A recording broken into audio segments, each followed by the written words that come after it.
Assalamualaikum warahmatullahi wabarakatuh. Dengan saya Syarifah, pada kesempatan ini saya akan membahas analisis permasalahan atau problem solving dengan topik kasus raibnya deposito senilai 110 miliar pada BNI Makassar.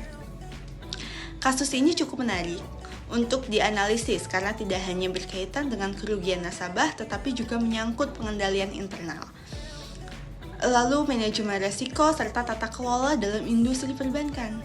Pada presentasi ini saya akan membahas mulai dari permasalahan, penyebab, dampak, serta solusi dan pendapat saya terhadap kasus berikut.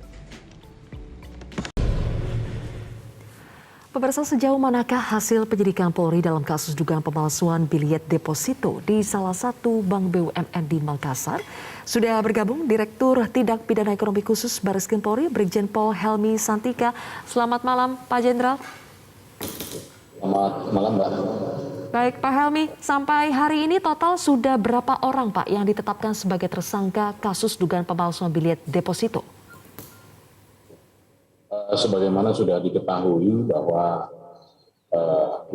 kami Barreskrim sudah menetapkan yang pertama adalah satu tersangka berinisial MWS, ya, ini sudah kita lakukan penahanan terhadap yang bersangkutan.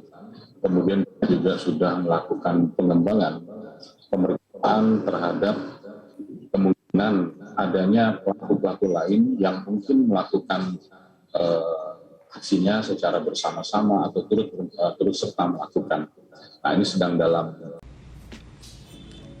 Permasalahan utama dalam kasus ini adalah adanya dugaan pemalsuan 9 bilet deposito dengan total sekitar 110 miliar. Beberapa nasabah mengaku kehilangan dana deposito karena deposito yang mereka miliki ternyata tidak tercatat dalam sistem bank. Menurut saya, kondisi ini menunjukkan adanya celah dalam sistem pengendalian internal bank. Permasalahannya itu tidak cukup hanya dilihat dari tindakan individu, tetapi perlu dilihat apakah terdapat kelemahan dalam prosedur, pengawasan, ataupun sistem verifikasi bank. Jika dianalisis lebih lanjut, ada beberapa kemungkinan penyebab dari permasalahan ini. Yang pertama, pengendalian internal yang belum optimal, khusus dalam proses penerbitan dan pencatatan deposito. Yang kedua, adanya kemungkinan kelemahan dalam penerapan tata kelola perusahaan atau GCG. Ketiga, terdapat dugaan keterlibatan lebih dari satu pihak atau kolusi, yang tentunya perlu dibuktikan melalui proses hukum. Dan yang terakhir adalah mungkin belum optimalnya verifikasi berlapis terhadap transaksi dengan nilai yang besar. Kasus ini tentunya memberikan dampak yang cukup besar. Dampak pertama adalah kerugian finansial yang besar bagi para nasabah. Yang kedua, menurunnya kepercayaan masyarakat terhadap Bank BNI tentunya. Yang ketiga, menurunnya reputasi bank sebagai lembaga keuangan yang dipercaya masyarakat. Lalu potensi meningkatnya resiko hukum dan tuntutan ganti rugi. Adapun yang terakhir yaitu menurunnya kepercayaan investor terhadap tata kelola perusahaan. Untuk menyelesaikan permasalahan tersebut, menurut saya terdapat beberapa solusi yang dapat dilakukan. Permasalahannya yang pertama yaitu lemahnya pengendalian internal. Hal ini dapat dilakukan yaitu perkuat sistem audit internal dan pengawasan berkala terhadap seluruh transaksi deposito. Hal ini mengurangi peluang terjadinya penyalahgunaan wewenang. Selanjutnya, pemalsuan dokumen deposito. Ini juga dapat dilakukan dengan menggunakan deposito digital dengan QR code atau tanda tangan elektronik dan verifikasi langsung melalui sistem bank. Hal ini mencegah pemalsuan dokumen, dan meningkatkan keamanan transaksi. Lalu untuk dugaan kolusi antar pegawai, bank dapat menerapkan prinsip 4A's Principle, yaitu setiap transaksi harus disetujui minimal 2 pejabat berbeda, serta rotasi jabatan secara berkala. Hal ini mengurangi resiko kolusi dan meningkatkan transparansi. Lalu untuk kurangnya transparansi kepada nasabah, bank harus menyediakan layanan pengecekan status deposito secara real time melalui aplikasi mobile banking dan internet banking. Nasabah dapat memastikan keaslian dan status dana yang dimiliki. Lalu yang terakhir mengenai pengawasan manajemen yang belum optimal, bank harus memperkuat implementasi Good Corporate Governance atau GCG melalui whistleblowing system dan evaluasi kepatuhan secara berkala.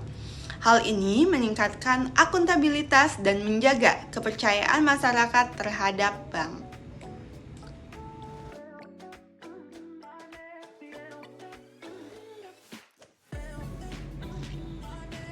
Menurut saya, kasus hilangnya deposito di BNI bukan hanya disebabkan oleh dugaan tindakan oknum pegawai, tetapi juga mencerminkan adanya kelemahan dalam sistem pengendalian internal dan tata kelola perusahaan. Dalam industri perbankan, kepercayaan merupakan aset utama.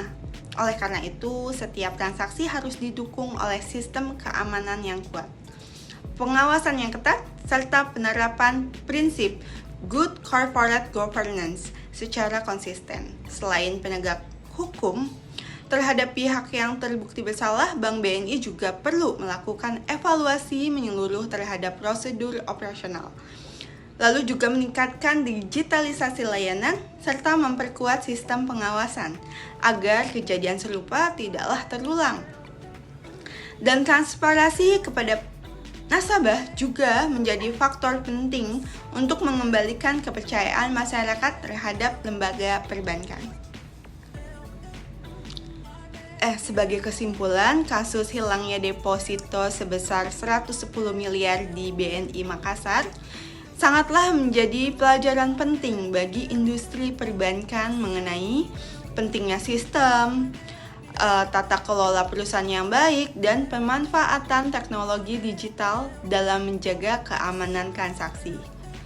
Dengan memperkuat pengawasan, meningkatkan transparansi, menerapkan pengawasan, kasus hilangnya deposito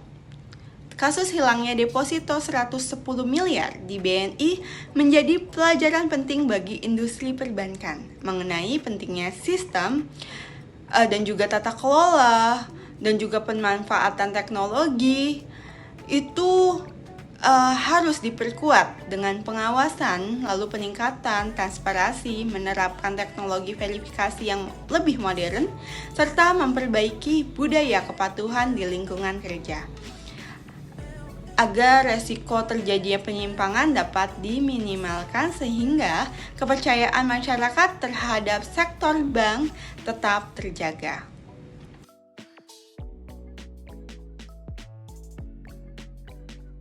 Sekian presentasi dari saya. Terima kasih. Assalamualaikum warahmatullahi wabarakatuh.